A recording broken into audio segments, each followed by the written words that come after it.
une lettre. Donc ça, c'est la troisième partie. Il reste une quatrième partie avant l'onction du. Le Seigneur a donné une lettre que nous allons lire. Et la lettre concerne le caractère du serviteur de Dieu.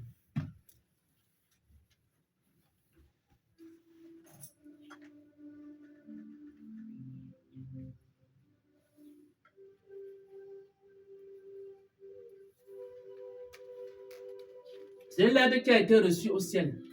Donc ça, c'est maintenant la lettre du Seigneur qui a été reçue au ciel. C'était le 4 mai 2025. Le Seigneur a donné cette lettre. Qu'on lise ça le jour de... On va consacrer les serviteurs de Dieu. C'est pour ça que moi, j'obéis au Seigneur, j'ai dit la lettre. C'est ça qu'il a dit que je dois vous dire. À chacun. Pas seulement les serviteurs, mais même tout le monde qui sera dans la salle. Il a donc donné la lettre. Et la lettre concerne le caractère d'un serviteur de Dieu. Première chose, il a dit que un leader ou alors un dirigeant, parce que nous avons ici 3 leaders et 3 dirigeants. Mais en fait, nous avons un seul dirigeant qui est le Seigneur Jésus-Christ qui travaille à travers vous.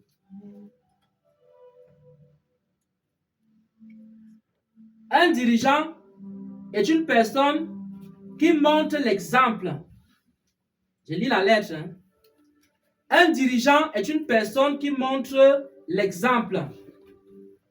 Il est un modèle qui inspire les autres par sa manière de faire, par sa manière de parler, de se comporter envers son entourage. Il doit être respectueux et engagé. Son attitude influencera naturellement. Ça, c'est la lettre du Seigneur Jésus lui-même écrite pour tous les leaders de ce ministère. Il dit ceci. Un leader est une personne qui montre l'exemple. Il est un modèle qui inspire les autres par sa manière de faire, par sa manière de parler, de se comporter envers son entourage. Il doit être respectueux, engagé.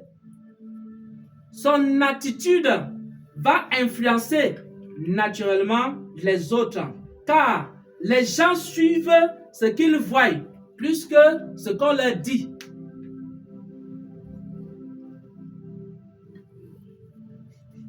Je vais vous raconter une histoire. C'est toujours le Seigneur qui m'a montré ça. Parce qu'on dit qu'un leader, c'est quelqu'un qui doit montrer l'exemple et qui doit inspirer les autres. Il m'a montré un jour un homme. Je ne sais pas si c'était un homme ou c'était une femme, une personne. Et la personne était en un lieu et la personne a commencé à chanter et à danser. Dans ce lieu-là, les gens étaient calmes. Personne ne chantait, personne ne dansait. Elle a commencé à chanter, elle a commencé à danser. Elle dansait tellement bien que son pas de danse a commencé à contaminer les autres. Tu vois, les gens commencent à faire un pas, 2 pas, ils commencent aussi à essayer de danser. Et ils ont commencé à suivre. Et maintenant, après un certain temps, les personnes ont commencé à l'imiter, à chanter et à danser de la même manière que lui. Et j'ai vu encore quelques années après, c'était toute une foule, des foules, des stades qui étaient en train d'écouter cette personne-là chanter et danser. Donc c'est une personne qui a commencé quelque chose. Et la personne le faisait tellement bien. La personne agissait tellement bien. Ça a inspiré les autres. Il y a des gens qui font tellement le mal que le mal commence à inspirer les autres. La raison pour laquelle le mal est répandu dans le monde, c'est que parfois, les gens qui font le mal font tellement bien le mal. Qu'à un moment donné, ça inspire les autres. Vous connaissez l'histoire des femmes, des personnes qui partaient, les escrocs internationaux, qui partaient dans les pays, ils quittaient le Cameroun, ils partaient dans les pays, ils partaient escroquer. Et ils escroquaient tellement bien qu'ils venaient vanter ici au Cameroun leurs exploits. Et cela inspirait des générations, qui ces générations-là partaient maintenant encore faire la fémania. Et c'est comme ça que la fémania s'était développée au Cameroun. Mais c'était le mal. Mais les gens faisaient tellement bien le mal que le mal a inspiré les autres. Donc un leader, c'est quelqu'un qui inspire. Quand vous voyez les stars de musique et les stars de football, les stars du monde, c'est parce qu'ils font tellement bien le mal que ça inspire les autres. Vous n'avez jamais vu les gens commencer à faire des choses bizarres. Mais vous voyez quelqu'un, il prend les cheveux qu'on appelle les locks.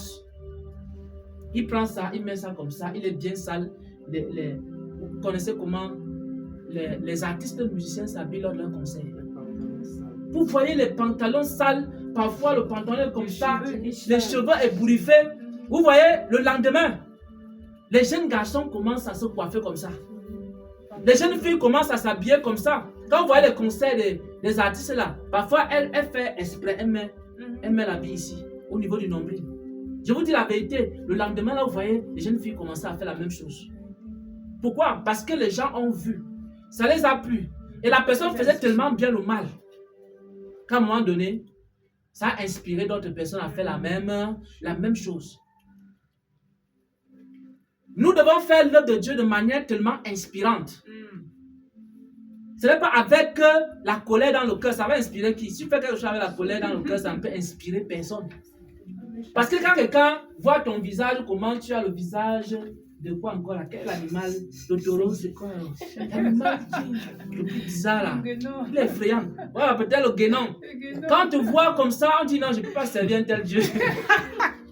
Il va en fâcher. Quand on voit ton visage, on dit que je ne peux pas servir ton Dieu. Seulement ton visage. Parce que ton visage n'inspire pas quelqu'un. Donc, un leader doit être quelqu'un d'inspirant. Quelqu'un qu'on a envie de copier, de regarder que non, moi aussi je dois faire ceci, je vois ça, c'est beau, c'est la façon de faire. Vraiment. Même la façon de faire le ministère, même la façon d'évangéliser. Ça sera tellement inspirant que les gens, chacun va vouloir chercher à venir vers Gédéon pour qu'il donne le secret de son évangélisation. La façon de chanter doit être inspirante. On doit sentir une différence. On te dit que non, il y a des gens qui chantent, mais toi, il y a quelque chose de différent, de particulier. Tu as quelque chose de spécial. Quand ils te voient chanter là, vraiment, je vois qu'il y a quelque chose de spécial en toi, dans ta chanson. Même la prophétie. Je vous dis la vérité. Il y a des prophéties, quand vous écoutez la prophétie, tu n'as même pas envie un jour d'écouter une autre prophétie. Tellement le prophète se roule par terre. Et le prophète commence à baver, il bave, il se roule par terre. Il fait des choses, on n'entend même pas ce qu'il est en train de dire. Vous pensez que quelqu'un va être prophète à ce moment-là? Parce que quand tu regardes comment le prophète souffre, tu dis que non, je ne veux pas la souffrance ici, dans ma vie. Si vous voyez quelqu'un prophétiser, ainsi parle l'Éternel. L'Éternel notre Dieu, l'Éternel notre roi, le roi des rois, le Seigneur des seigneurs, celui qui s'appelle le vivant, celui qui s'appelle le ressuscité, celui qui est assis sur le trône. Tu parles comme ça. Tout le monde veut être prophète. Pas ta façon de prophétiser. Même pas ta façon de prêcher, chacun voudrait être prédicateur. Ça inspire les gens. Mais si on voit le prophète ramper comme le serpent à terre, il dit que non, l'onction est sur moi, l'onction me dépasse, il faut que je maîtrise l'onction. Je dois maîtriser. Tu te trouves par terre, tu tombes. Non. À ce moment-là, ça ne peut inspirer personne. Donc, le Seigneur dit ici que nous devons faire l'œuvre de Dieu de manière à ce que ça inspire les gens aussi à faire l'œuvre de Dieu. Ça, c'était la première chose qu'il disait. Deuxième chose, un dirigeant doit instaurer une atmosphère de confiance et de liberté. Ceci dit, il doit faire en sorte que chacun se sente en sécurité pour s'exprimer sans peur d'être jugé. De ce fait, il doit accueillir les idées, même les critiques des autres avec ouverture, car nul n'a le monopole du savoir. On ne connaît qu'en partie, on ne prophétise qu'en partie. Je vous le dis en vérité, moi j'étais d'abord quelqu'un d'orgueilleux. Je ne voulais même pas que quelqu'un me dise quelque chose. Parce que pour moi, je connaissais tout. Quand le mystère a commencé, le Seigneur a choisi de me parler. Parfois, quand il me parlait pour un enfant, il commence à dire à l'enfant, va dire le message au serviteur. Au début, ça me scandalisait. Je n'aimais pas quand Dieu veut me dire quelque chose, il contourne par voir un enfant pour me dire. Il dit que, mais pourquoi, Seigneur, tu ne peux pas me dire à moi-même directement, c'est quand même moi le grand prophète Xavier. Comment est-ce que tu peux aller voir un petit enfant, tu lui portes mon message, pour qu'elle vienne me dire là maintenant, et puis je suis là en train d'écouter, ainsi par l'Éternel d'un petit enfant. C'était difficile pour moi, je vous le dis. Après, j'ai dit ceci, l'œuvre de Dieu, c'est quoi? C'est l'œuvre de Dieu, c'est pas mon œuvre. Et le Seigneur a commencé donc à faire quoi? À briser l'orgueil prophétique. Parce qu'il y a ce qu'on appelle l'orgueil prophétique. Le prophète n'aime pas qu'on prophétise sur lui, il aime quand il prophétise sur les gens. Le prophète aime quand il dit ainsi parle l'Éternel. Changez vos vies, reformez vos voies. Et quand on parle, on déclare ainsi par l'Éternel sur lui, alors à ce moment-là, il commence à se poser la question que, mais est-ce que c'est vraiment le Saint-Esprit qui a parlé?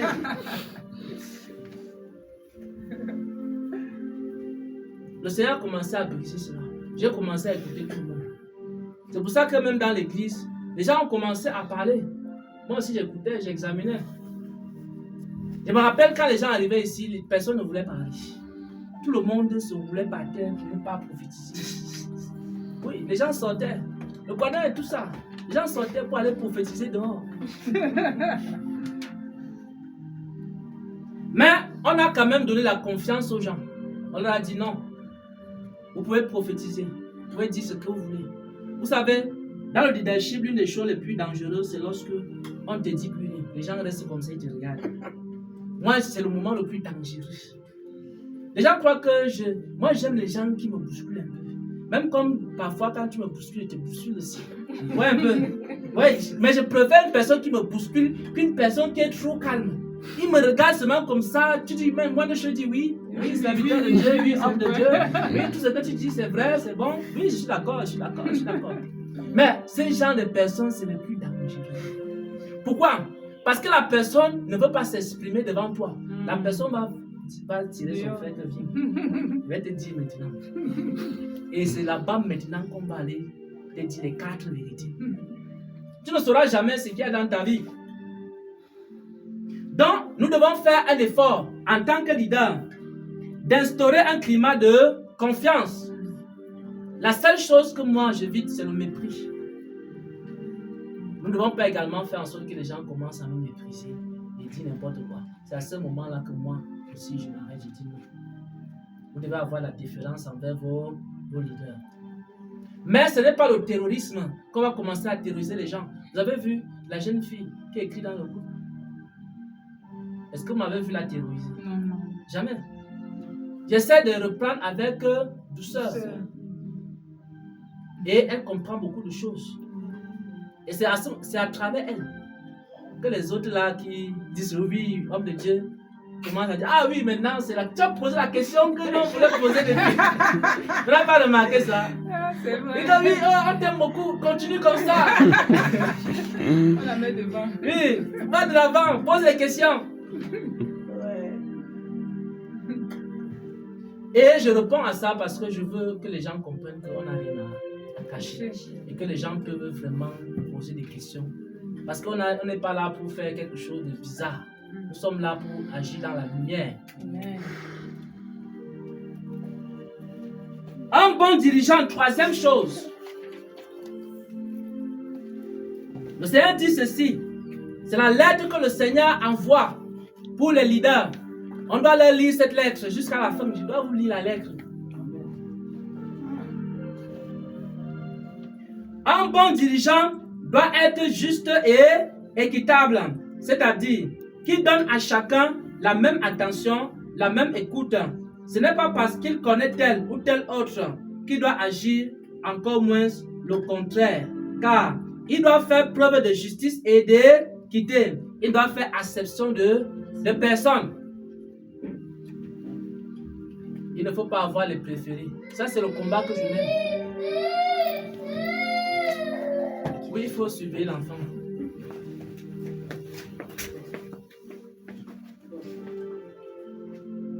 Le combat que je mène, c'est ne pas avoir les préférés. Et parfois, il arrive que je prenne plus de temps pour ceux qui sont faibles. C'est aussi ça la justice. Parfois, il y a des gens qui sont un peu plus faibles. Et on prend plus de temps pour eux.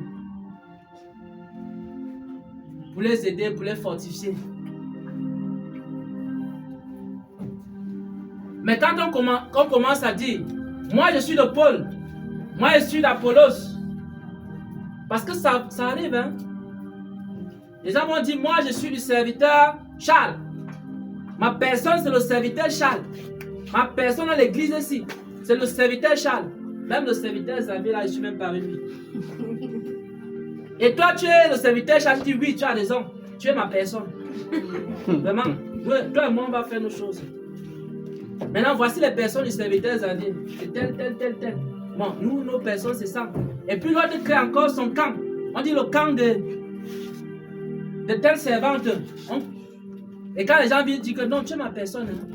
Quand les gens viennent vous dire tu es ma personne, et que on commence à se rendre compte qu'il y a déjà les préférés, à ce moment-là, il y aura quoi? L'injustice qui va s'installer. Les revendications vont commencer à pleuvoir à gauche et à droite. Même si la tête d'une personne ne te plaît pas, cherche toujours. Quitte à ce que la personne refuse ton aide ou bien que la personne décide elle-même de s'éloigner de toi. Parce qu'il y a aussi cela. Parfois, tu vas aller faire des personnes, la personne te repousse. Tu ne peux pas forcer. Mais il faut faire un effort. Chaque fois qu'il y a une opportunité de causer avec une personne, d'échanger avec la personne, ne dis pas que non, ça, c'est pas ma personne. Va poser ton problème à telle personne. Toi et moi, si tu n'es pas ma personne dans ce ministère, qu'est-ce qui se passe? Les clans commencent à se Donc, il n'y a pas quelqu'un ici que c'est ma personne. Je n'ai pas de préféré ici. J'essaie juste de faire quoi? De mettre chaque personne à la place que Dieu lui a donnée. C'est tout. Maintenant, un dirigeant, si quelqu'un commence à venir vous voir que non, ça c'est ma personne, vous commencez à faire les clans là, vous repoussez. Peut-être là-bas à la maison des femmes. Oh, ma personne est enfin arrivée. Quand la sœur Grâce va voir ça, tu es avec elle là, c'est peut-être comme les gens qui se regardent à distance. Et quand elle voit maintenant la sœur France ou bien une autre personne qui vient de Bouddha, elle dit, oh ma sœur, voilà, tu es arrivée. Hey. Tantine Grâce regarde ça comme ça, elle dit, c'est ça. J'ai noté. Vous faites les combines ici dans la maison-ci. Donc, un dirigeant doit être capable d'encourager les motivations bonnes. Vous savez, c'est dans l'œuvre de Dieu que j'ai appris à féliciter. Ce n'était pas facile pour moi. Et parfois même, quand quelqu'un te fait du mal, tu arrives toujours à féliciter la personne. Ce n'est pas facile. Mais avec le temps, ça commence à être facile. Un bon dirigeant doit être capable d'encourager les bonnes motivations, les efforts et les résultats. Autrement dit, l'encouragement nous permet d'avancer, de continuer et de persévérer. Un bon dirigeant doit être quelqu'un qui est capable de faire quoi? Je suis en train de lire la lettre du Seigneur, ce n'est pas moi qui écris. C'est le Seigneur qui a écrit ça depuis le ciel. Il a envoyé ça depuis le 4 mai. Il dit qu'un bon dirigeant doit être capable d'encourager. Vous savez, souvent quand la prophétie sort, et que la prophétie, elle est mauvaise, on est souvent pressé à la partager. Et quand la prophétie encourage, on n'est pas toujours pressé à encourager les gens. Mais le Seigneur dit ici que, écoutez bien ce que le Seigneur dit. Le Seigneur dit que quand vient le désespoir et le découragement, il y a des personnes qui ont juste besoin d'une parole encourageante et fortifiante pour faire un pas de plus. On a juste besoin de dire que non, frère Gédéon, par la grâce de Dieu, tu as beaucoup abandonné des choses. Sois vraiment fortifié. Je sais que ce n'est pas facile. Il peut dire, la sœur Ruth, comme cela, parfois, quand les gens jouent avec les noms, parfois j'essaye. Oh ma fille, sois bénie, sois fortifiée, que le Seigneur t'aide.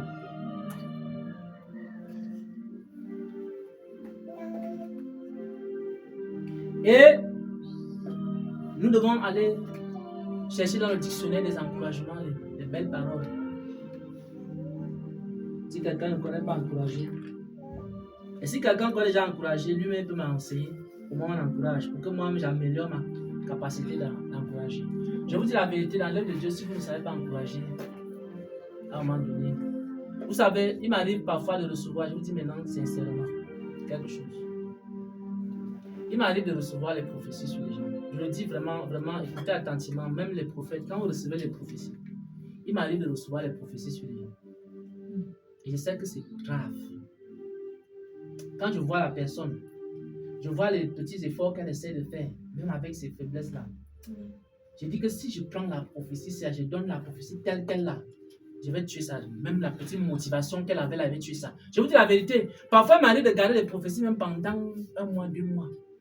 Et j'essaie de transformer ça en enseignement pour essayer de motiver la personne. Je vous dis la vérité. Parce que parfois, il y a les prophéties quand ça sort brut. Parce que le langage prophétique, c'est un langage brut. Ça, le Seigneur, quand il parle par prophétie, il va droit au but. Quand il parle par parole de sagesse, vous voyez un peu.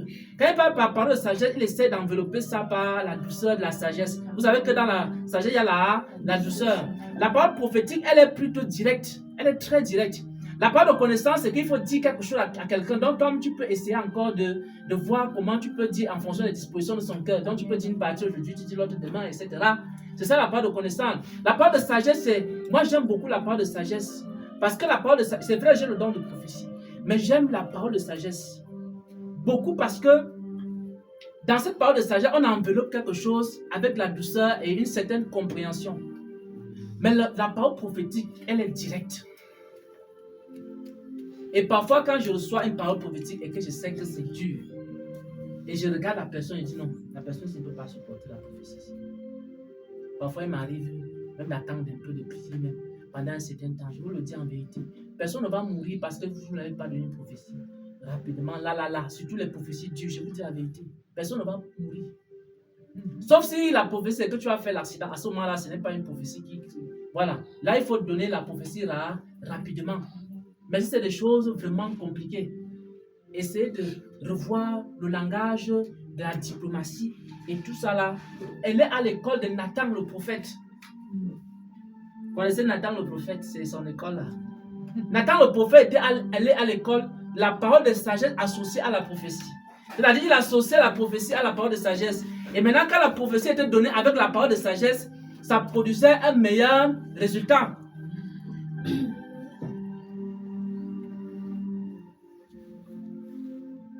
C'est pour ça que parfois, il m'arrive de garder des prophéties. Je les reçois, je garde. Et je travaille avec la personne. Et quand je vois que la personne a changé, je peux même encore lui donner la prophétie plus tard. Mais je sais que la personne a déjà été transformée et ce que le Seigneur lui reprochait a déjà été rectifié. Un dirigeant, un autre point que le Seigneur a dit, un dirigeant doit être un observateur pour éviter d'être surpris par quelques surprises. Il doit rester attentif aux signes de fatigue, de rétrograde, de malentendu ou de conflit, afin d'agir vite, avec douceur, pour ne pas laisser le vent souffler et emporter quelques-uns. Vous savez, si vous avez remarqué, souvent quand il y a des problèmes ici à l'église, j'essaie de lancer même des choses, même dans les enseignements. C'est essayer pour essayer de réveiller les gens. Pourquoi? Parce qu'il y a toujours des signes. Quand vous voyez quelqu'un qui dit Amen, Amen, Amen, oh, Amen, Amen, Amen, Amen. Et puis la personne commence à dire Amen, Amen. Après, maintenant, la personne devient maintenant comme les blancs là. Amen. Et puis, même Amen disparaît. Et quand on voit déjà ça, il faut savoir que la rétrogradation est déjà là. Un jour, vous allez seulement voir que la personne ne vient même plus à l'église. Donc, un bon dirigeant doit être observé pour essayer de voir un peu quels sont les comportements des gens. Est-ce que celui-ci sourit a souri aujourd'hui? Il a souri combien de fois? Même quand tu enseignes, tu observes pour voir un peu qui est dans l'enseignement, qui n'est pas dans l'enseignement. Je peux vous dire ici là. Là, ça, c'est qui est dans l'enseignement, qui n'est pas dans l'enseignement. Qui est dans les réflexions, qui n'est pas dans les réflexions. Je peux vous dire toutes ces choses. Quand vous commencez à voir ça, ce sont des signes. Je ne dis pas qu'il faut devenir un enquêteur. Parce que beaucoup de dirigeants dans le monde deviennent des enquêteurs. Mais laissez-vous conduire par le Saint-Esprit. Mais il y a toujours des signes. Même la façon de danser d'une personne. Moi, je regarde tout ça. J'ai appris ça dans l'œuvre de Dieu. Je connais la façon de danser, la façon d'adorer, j'observe. Pendant que les gens sont là dans les caméras et tout ça, là, je vous regarde. Là, tu as dansé comment, l'autre a fait comment. J'observe les signes. Tout ça. J'essaie de voir un peu quel est le niveau d'engagement de chacun. Si vous voulez être un leader et que vous ne connaissez pas ces choses-là, vous ne pouvez pas. Un bon dirigeant donne du sens à ce qui est en train d'être fait. C'est-à-dire, on appelle ça la communication. Un bon dirigeant, c'est quelqu'un qui communique. Si tu ne peux pas communiquer, tu ne peux pas diriger les gens. Pourquoi? Parce que, je me souviens, j'avais partagé ça avec quelqu'un ici. Je lui avais dit qu'il faut beaucoup communiquer. Pour qu'un ministère comme... Si vous voyez, les gens disent, oh, le serviteur Xavier, vraiment il parle trop, il parle beaucoup. Je ne parle pas trop et je ne parle pas beaucoup. Quand on est dans source de vie, parfois il peut me dire là-bas, mais quand on est dans les paroles de Jésus, je parle beaucoup. Pourquoi je parle beaucoup? C'est souvent difficile de voir toute une journée passe comme ça jusqu'au soir sans que je n'ai dit quelque chose. Parce que quand tu ne dis pas ce qui doit être fait, le diable va commencer à dire aux gens. Donc une fois que tu as dit, tu effaces ce que le diable est en train de dire. Donc la plupart des communications que moi je fais, c'est pour effacer les doutes qu'il y a dans les cœurs des gens, les craintes. Parfois, je peux filmer le chant de l'église. Ouais, un peu. Je poste les photos. Les gens se disent, mais pourquoi est-ce qu'ils postent ça? Ça sert à quoi? Quand je poste cela, c'est pourquoi? C'est pour que nous tous qui sommes là, une même famille, on doit avoir la même vision. On doit avoir accès aux mêmes informations. Un leader, ce n'est pas quelqu'un qui cache. Il cache les choses. Je dis ceci. Écoutez le Seigneur Jésus lui-même. Quand il s'adressait au monde, il leur parlait en parabole. Aux pharisiens, il leur parlait en parabole. Mais quand il était avec ses disciples, il leur parlait ouvertement. Il leur parlait même beaucoup. On ne parle pas en parabole à l'église. Il faut expliquer aux gens ce qu'on est en train de faire. La consécration, si là, j'ai expliqué ça, expliquer. Jusqu'à ce qu'aujourd'hui, personne ne conteste. Vous avez vu les vidéos que j'ai envoyées? J'ai envoyé une vidéo où on disait là où même le Seigneur avait ordonné la consécration. Si vous ne faites pas ça, on va aller prêcher l'évangile aux autres. On dit que pourquoi il faut se consacrer, depuis quand on consacre et tout ça là. Et les gens vont dire qu'on n'a pas besoin de consécration. Mais quand vous envoyez la vidéo, la personne elle-même écoute, elle sait pourquoi on est en train de consacrer. Un leader doit être quelqu'un qui communique. Pour que les gens s'engagent à te suivre ou alors à suivre ce que le Seigneur a décidé, il faut leur expliquer. Ou si vous ne connaissez pas expliquer les choses, vous ne pouvez pas être un leader. Je vous dis en vérité, ça c'est quelque chose vraiment, là-bas c'est impossible. Personne ne va vous suivre. Il faut être tout le temps en train. Un leader, c'est un enseignant. C'est quelqu'un qui enseigne. Je vais faire ceci, j'enseigne pourquoi je fais ça. Je vais faire telle chose, j'enseigne pourquoi je fais telle chose. Pour que les gens comprennent et ils s'engagent à faire la même chose. Parce que tu dois donner quoi? Le Seigneur dit quoi? Un bon leader doit donner un sens à ce que nous faisons. Parce que si on s'assoit ici, on ne donne pas un sens à ça. Qui va venir? Les gens vont s'ennuyer. Dis que, mais qu'est-ce qu'il est en train de faire là depuis? Mais il faut d'abord expliquer aux gens la consécration, c'est quoi? C'est pour ça que nous sommes assis ici. Et les gens écoutent. Parce qu'on a donné un sens à la cérémonie que nous sommes en train de faire. Voilà. Donc les personnes qui aiment cacher les choses là, je vais cacher, tu caches. Tu ne peux pas l'idée, tu ne peux pas diriger les gens. Un bon dirigeant. Je suis en train de lire la lettre du Seigneur. Je suis à la 2e page. Bientôt, par la grâce de Dieu, nous allons terminer la lettre. Un bon dirigeant doit savoir créer l'unité d'esprit. Ceci consiste à faire comprendre aux uns et aux autres qu'ils font partie d'un tout. Et les uns ne doivent pas se sentir délaissés pendant que les autres se sentent considérés. Donc c'est la communication et aussi ce qu'on a vu tout à l'heure, la justice et l'équité. Un bon dirigeant doit être capable d'accepter le soutien et l'aide des autres. Il faut accepter de l'aide. Ceci dit, il ne doit pas chercher à tout faire seul. Pour ne pas être surmené, il doit faire confiance aux autres en leur donnant des responsabilités. Voilà. Parfois, quand on fait l'échange, je sais déjà la personne avec qui je vais passer. Parce qu'il y a des gens avec qui je travaille. Je sais que pour telle activité, il y a telle personne. Je sais que pour l'accueil, on a la personne qui, mon compagnon, les accueille. On est tout le temps dans les voitures. On va souvent beaucoup voyager. Okay. Voilà. Donc, voyez un peu, il faut confier des tâches à des personnes pour que toi-même, tu ne sois pas surchargé et surmené. Maintenant, pour que vous ne soyez pas surmené, il faut aussi former les gens. Il y a certaines tâches que vous ne pouvez confier à personne.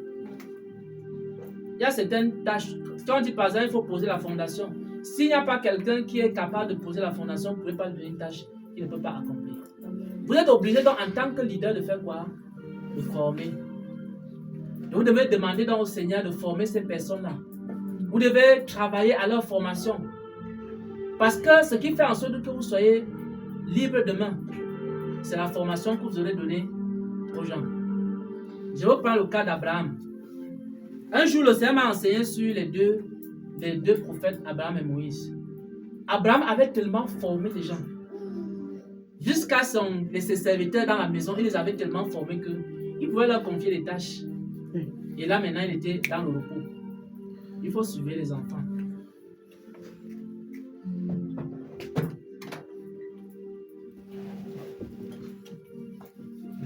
Donc, Abraham était quoi? Un formateur. Dieu l'utilisait pour former les gens. Parce qu'il y a des gens qui vont te dire que non, comme c'est le piano, là, il va être le seul qui fait le piano quand je ne suis pas là, et puis vraiment, et puis on va m'appeler même à 5h du matin, 4h du matin. Voyez un peu, quand vous formez les gens, tu peux ne pas être là, n'est-ce pas? La personne s'occupe de ça. Parce que tu as formé les gens, sinon tu seras surmené.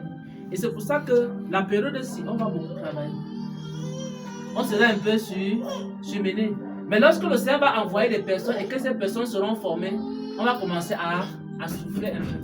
Vous voyez? Donc le temps qu'on investit pour former les gens n'est jamais un temps perdu. Prenons du temps pour former les gens. Quand vous allez former, vous voyez un peu un parent. Un parent qui a peut-être 60 ans, 70 ans. Il a peut-être les petits-fils, les arrière-petits-fils. Il a encore les enfants. Vous voyez qu'à cet âge-là, quand la force lui manque, qui lui vient en aide? Ce sont les enfants, les petits-fils, les arrière-petits-fils qui lui viennent en aide. Pourquoi? Parce qu'il a eu le temps de former des hommes. Il a formé des serviteurs. Et votre rôle est un rôle de formation. Les leaders qui sont établis aujourd'hui, ils ont un rôle de formation. Vous devez beaucoup former des gens. Pour que demain, quand tu as formé les sentinelles, quand tu es fatigué, n'est-ce pas, les sentinelles continuent à faire la prière. Tu restes là, tu peux même faire une journée, 2 journées. Et puis, il y a une personne que tu as formée qui va, ou alors que Dieu a utilisé. Tu as utilisé pour former et qui va continuer le travail.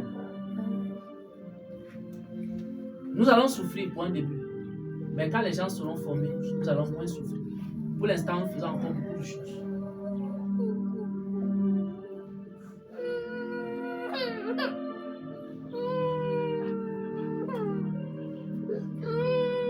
Un bon dirigeant doit pouvoir gérer les conflits avec calme et patience. Les tensions, les plaintes arrivent souvent, que ce soit d'une manière ou d'une autre.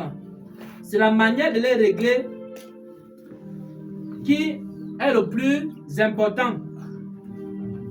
Il faut savoir que quand vous commencez à être un leader ou un dirigeant, vous allez gérer les conflits. Dans votre équipe, il y aura 2-3 personnes. L'autre pense qu'il faut jouer le piano comme ça. L'autre pense qu'il faut plutôt jouer comme ça. Il faut régler. Il faut régler. Entre le pianiste et le bassiste. Et le bassiste et le guitariste qui ne s'entendent pas. Il faut maintenant que le chantre qui a été établi sur les leaders de chant doit être capable de gérer ça. Si je ne peux pas gérer l'équipe, ça sera compliqué. Il y aura toujours les tensions et personne ne voudra même plus chanter. Et quand vous chantez ensemble, on voit seulement que c'est tellement... Il n'y a aucune harmonie, personne ne va vouloir même écouter vos musiques. Parce que le guitariste fait sa part là-bas, le bassiste fait sa part là-bas, le pianiste fait sa part, et la personne qui chante dit aussi, moi je m'en fous de vous, et puis je chante comme ça sort. À la fin, ça ne donne rien. Mais si vous gérez les conflits entre le pianiste et le guitariste, entre le guitariste et celui qui chante, si les conflits sont réglés, la musique sera bonne. Vous serez obligé de gérer les conflits. Je vous dis la vérité, personne ne peut diriger si on ne règle pas les conflits. Il y aura toujours les conflits. Et c'est pour ça qu'il faudra quoi? La sagesse. Un bon leader doit être disponible. C'est-à-dire quoi? Il faut que si on le sollicite, qu'il soit capable de répondre aux préoccupations des autres. Un bon leader aussi, le Seigneur dit qu'il doit être persévérant. Pourquoi? Parce que l'œuvre ci, ça demande la persévérance. Ce n'est pas en un jour que les choses vont bien se passer. Les choses vont bien se passer, mais il faudra beaucoup de persévérance. Et la Bible dit que ce n'est pas la persévérance que vous sauverez vos âmes. Voilà ce que je peux dire à ce sujet. Plus tard, on va voir ce qui concerne les dirigés. Donc, nous allons d'abord prendre une pause. Il va nous rester juste un petit quelque chose qu'on va voir avant de faire la consécration proprement dite.